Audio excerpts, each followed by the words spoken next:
The thing about the Capitol that a lot of people don't know is that the U.S. Capitol building was used as a church building for many years. And just want to tell you a little bit about that. You go back in your history, President George Washington, of course, laid the cornerstone of this building in 1793.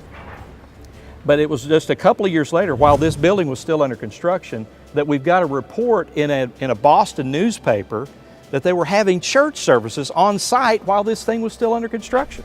Here's what it said. The City of Washington, June 19. It is with much pleasure that we discover the rising consequence of our infant city. Public worship is now regularly administered at the Capitol every Sunday morning at 11 o'clock by the Reverend Mr. Routh. But it was December the 4th of 1800 that Congress voted and approved having church services in this building. In fact, the Speaker of the House was Theodore Sedgwick, and the President of the Senate was Thomas Jefferson. Of course, at that time he was the Vice President. He had just been elected as President. Jefferson, of course, we talk a lot about him because he's famous because of separation of church and state, right? He wrote that famous letter to the Danbury Baptists. But he wasn't a classical deist, really, nor was he an Orthodox Christian, and yet he did support biblical Christianity and church-going.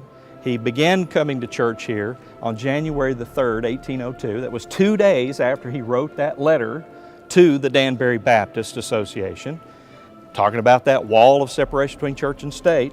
But I don't think he believed much in separation of church and state, because when he had church services here in the Capitol, he also employed the Marine Corps band to be the worship band, okay?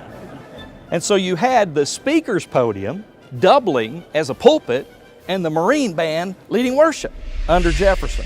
So not only that, but the crowds, they outgrew the old House chamber, and Jefferson started having church services in the War Department and also in the Treasury building, and church services were also held in the old Supreme Court chamber and the Senate chamber and other parts of the Capitol.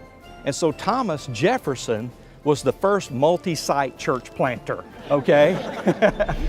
He rode to church on his horse, and many times there was inclement weather. He came through the rain and the snow to be a part of the church services. And in fact, from Thomas Jefferson all the way through Abraham Lincoln, you got presidents coming to church here in the Capitol, as well as members of Congress regularly coming.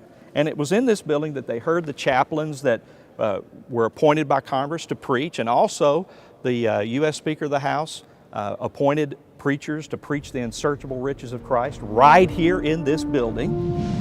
And the Library of Congress provides this detail from Chaplain Charles Boynton in 1867. Quote, nearly 2,000 assembled every Sabbath for services, making it, quote, the largest Protestant Sabbath audience then in the United States. This was the biggest church in America at one time. And that is yet another lost episode in American history.